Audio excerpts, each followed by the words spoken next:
नमस्कार जय Jagannath welcome to my kitchen. आज गोटे बनैबा पूरा गाँव स्टाइल जमी गाँव में बनाते सोयाबीन झोल से बनैबा सोयाबीन आलू झोल। देखो केते सुंदर कलर। प्रथम आम मसला बाटी नवा मु मसला पिज पिज अधिक दरकार से पिज अधिक पिज अदा रसुण आसुखा लंका तेजपत्र जीरा बस ये बाटी आउ किसी सेकेंड आम आलू सीझी नवा परिमाण पानी दरकार से हिसाब से देखिए आम गोटे दुटा सीटी देदेबा। तापर सोयाबीन देखो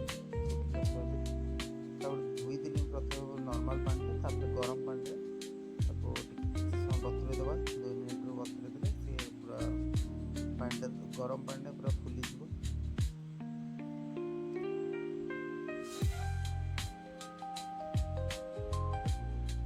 आलूटा सीझा भी गला सोयाबीन अल्प थी सोयाबीन फुली सफ्ट गैस लगे कड़े बसे कड़े तातिला बड़ चामच 2 ରୁ 2.5 चामच तेल देती मैंने से आलू टे भाजवा आलू और सोयाबीन टा भाजवा से तेल अधिक कड़े तातीगला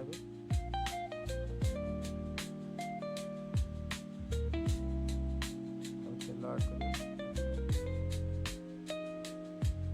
प्रथम आम आलू भाजी नवा सोयाबीन आगे पकईदे तेलटा सब मानने सोयाबीन सोप नब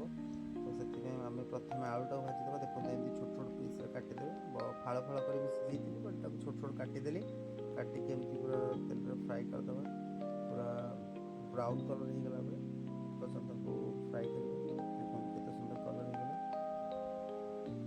हो काटिदे आलू ये लगी काटिदे सोयाबीन देखो तेल थिला सोयाबीन भाजी सारा सोयाबीन तेलटा पी जाए से आलूटा प्रथम पकईला बेले टे आप हलदी पकईदे सोयाबीन कलरटा भी आउट सुंदर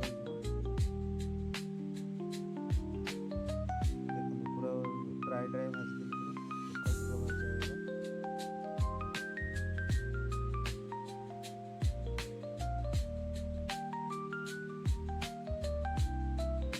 वेजिटेरियन मान चिकेन तरकारी वेजिटेरियन माने पूरा बनई थे ट्राए करूँ मत जनातु आम जी गोटा मसला जहाँ आप आवेलेबल ताको आड कर पकड़े गुंड करदे छेचिदेवे पियाज पकईदेवे पियाजटा कौन बेसी भाजबानी हल्का खाली नरम हो दरकार बेसी पियाज कर बेसी तार रेड अंशटा जाइनी तादरे मसलाटा मुझे आड करदेली मसलाटा आड होगा मसला किसी समय एमती छाड़देवा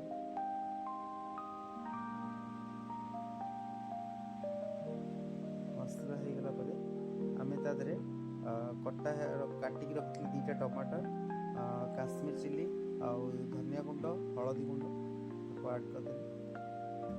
किसी समय एमती घाटला पर टमाटोटा टिके सीझी आसला अल्प टे पानी देदेबा कहीं तलटा लगे से अल्प टे पानी आड कर घोड़े दबा घोड़े पर मसलाटा पूरा सीझीगला देखो टमाटोटा पूरा सीझीगला एबे मु लुण आड कर लुण स्वाद अनुसार आप देवे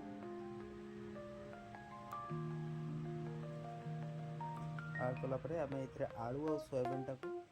किसी समय कषा मसलाटा भी तादेह कषा दरकार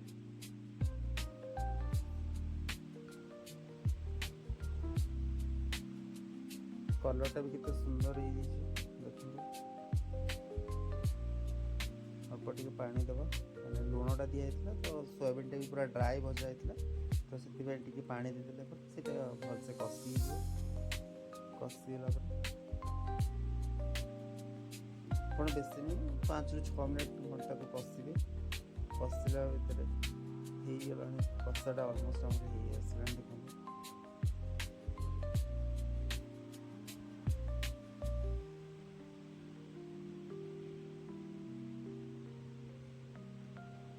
देखो पूरा मसला मसलाटा पूरा मिसीगलानी आलू और सोयाबीन सहित ଏବେ ପାଣି ଆଡ଼୍ କରିଦେବା। ଆପଣ ତରକାରୀ ହିସାବରେ ଆପଣ ପାଣି ଦେବେ, ଯେତିକି କମ୍ ବେଶୀ ଆପଣ ଦେଇପାରିବେ। ତାପରେ ଆମେ ତାକୁ କିଛି ସମୟ ଘୋଡ଼େଇ ଦେବା। ଘୋଡ଼େଇକି କସ୍ତୁରୀ ମେଥି ମୁଁ ପକାଇବାକୁ ଭୁଲି ଯାଇଥିଲି, କସ୍ତୁରୀ ମେଥିଟା, ତ ସେଥିପାଇଁ ଲାଷ୍ଟକୁ ଟିକେ କାଢ଼ିକି ପକାଇଦେଲି। ତାପରେ ଦେଖନ୍ତୁ କେତେ ସୁନ୍ଦର ଫୁଟିଗଲାଣି, କଲର୍ଟା ବି କେତେ ସୁନ୍ଦର ଅଛି। ତାପରେ ଗରମ ମସଲା ଆଉ ଧନିଆ ପତ୍ର ପକାଇ ଦେଇକି ଆଡ଼୍ କରିବା। ତରକାରୀ ଆମର ରେଡ଼ି, ପ୍ଲେଟ୍ରେ ବାଢ଼ିବା, ଟେଷ୍ଟ ରେ।